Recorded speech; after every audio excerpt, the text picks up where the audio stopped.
welcome to Basketball Talk Pro. My name is Ron Ekker. Well, today I'm going to talk to you about 7 things I think that every one of you should be cognizant of in dealing with your players.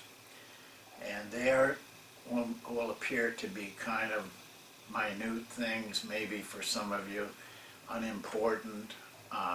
What do they have to do with anything type of things. But every one of these I have seen violated by coaches. And in every one of them I have seen that violation be resented by the players.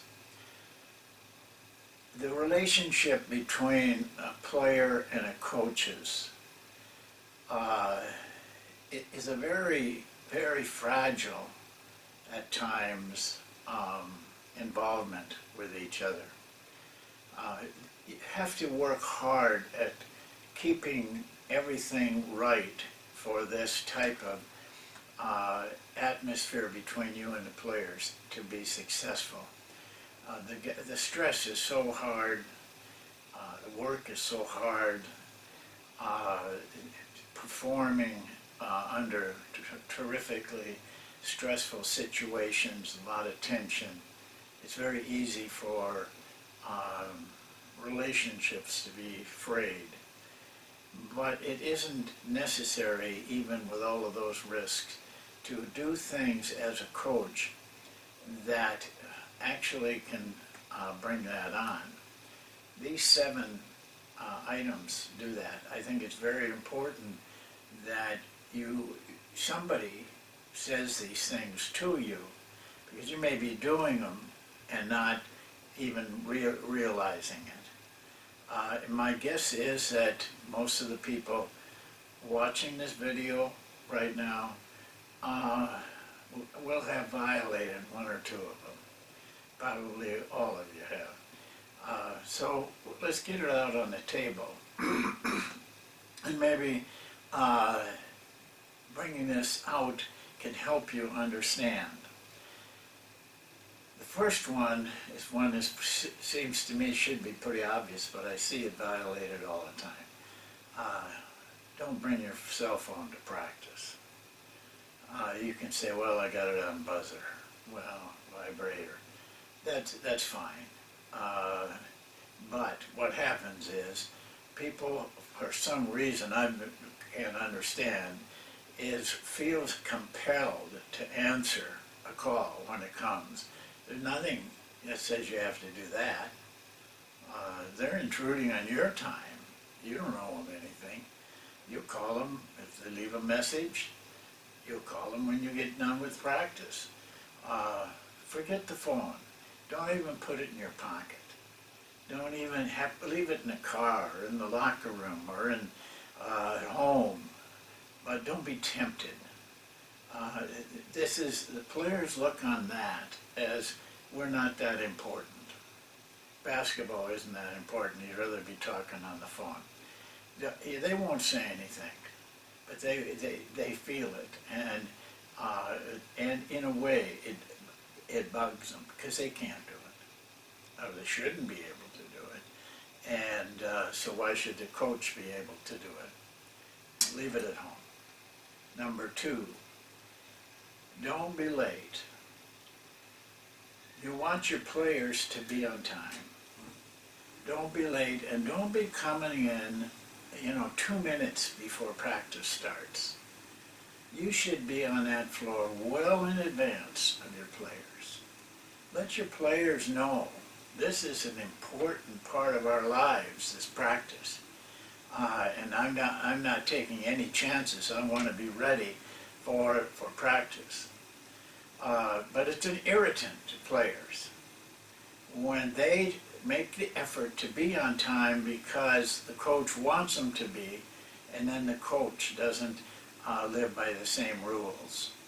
Start practice on time every day, not just once in a while. These are not things that are, I do most of the time. No, there's things you do all the time, or you don't do them at all. There is no in between. There is no average here. one or the other. Make sure that you start your practice on time and you end it on time. Be respectful of the players. It irritates them terribly if you say practice will be over at 4 and then you drag out, mainly because you're not organized, and it ends up being 4:20. You can't afford that kind of irritation with your players. Start on time, end on time. You can do it every day, every single day if you work at it. Don't leave the floor. I'm amazed at this one, but I see it all the time. Coaches say, tell their assistant something and walk off the floor. I've been with guys that every one of them have done it. But again, you send a message to your players that you're not as committed as you're asking them to be committed. You certainly wouldn't want, I hope you don't allow players to do that, or you'll have players in a mass migration off the floor. So don't you do it either. You want to send a message to your players that this is very important. If it isn't important to you, it's not going to be important to them either. And pretty soon, between the two of you or three of you, between the players and you, a sense of irritation comes about, and you don't need that. Not over that. When you take that floor for practice, don't leave it. You know, you should have somebody around that can take care of emergencies. Always have somebody like that, your assistant or a manager or whatever.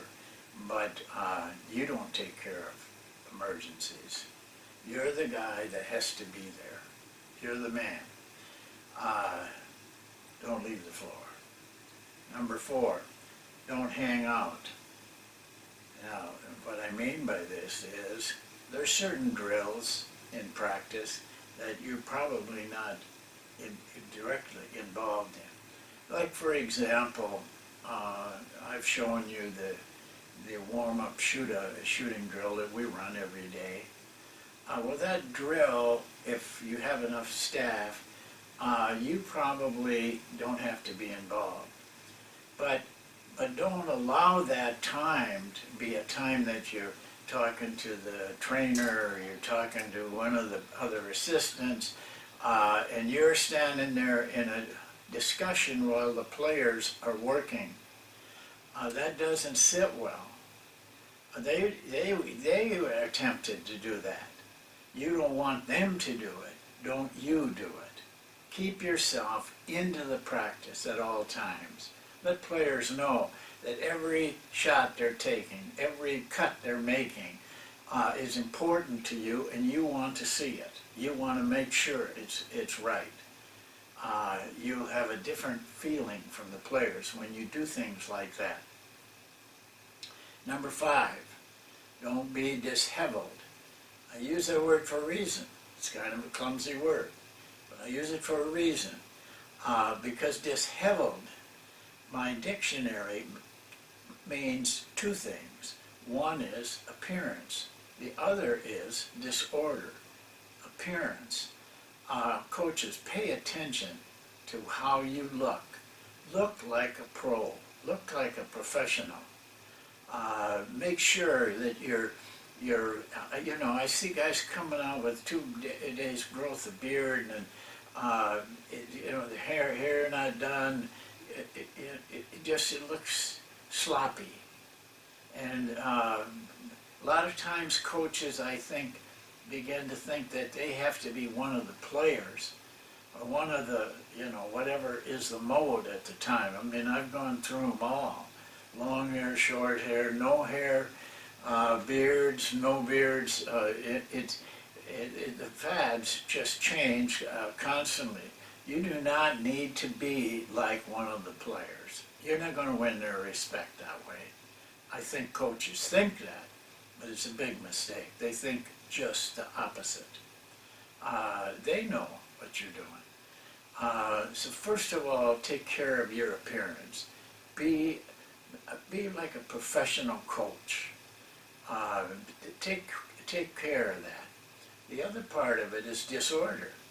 The same type of atmosphere.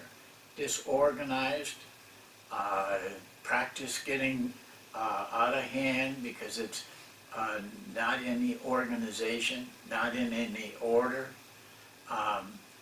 This just shows the players that you have not prepared, and that shows the players you're not that interested to have your practice carefully prepared.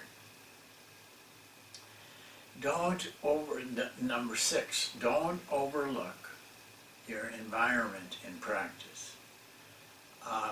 Take the time to make sure that your practice appearance, the floor, management, the environment around is top-notch.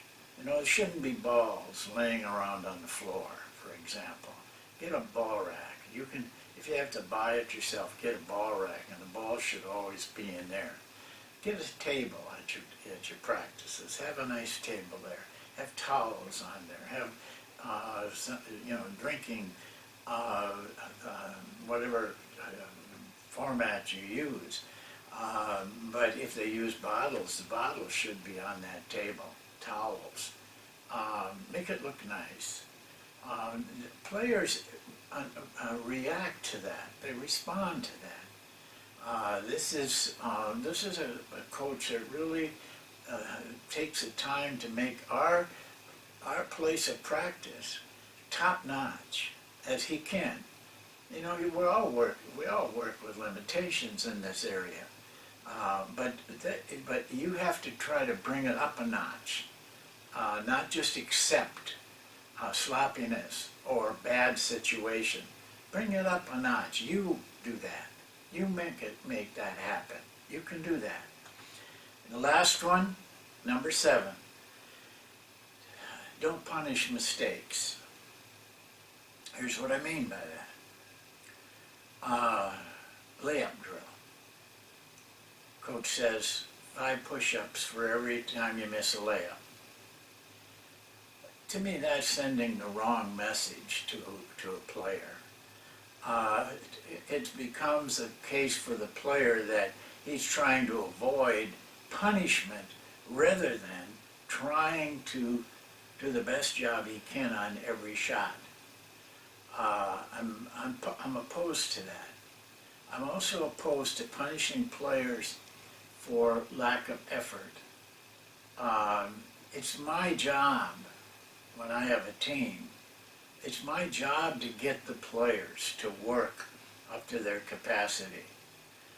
If they don't want to, then I have to do something to make them. But punishing is not the way to do it. It just sends the wrong message to the players. They make, for example, running. I've seen coaches get upset and they run players up and down. This makes running punishment. It shouldn't be punishment. Conditioning shouldn't be punishment. Send the message that you can correct, and you should correct. But punishment can just get out of hand, and the players get upset with that. It's a irritant to them. And they don't need it. They want you to make their mind and their attitude focused on getting better, not growling around because of these little things. These are all little things, but they add up. And I've seen a lot of disruption on teams because of just one or two of these. As I said, I've seen them all violated, and I've seen them all become a source of problems. So I just felt compelled that I don't want you players you coaches to go through that with your players. So that's it for today. I hope you all will be nice to your players. You can get the discipline you want without being that harsh or doing things that really you can avoid. And we'll see you next time. Thank you.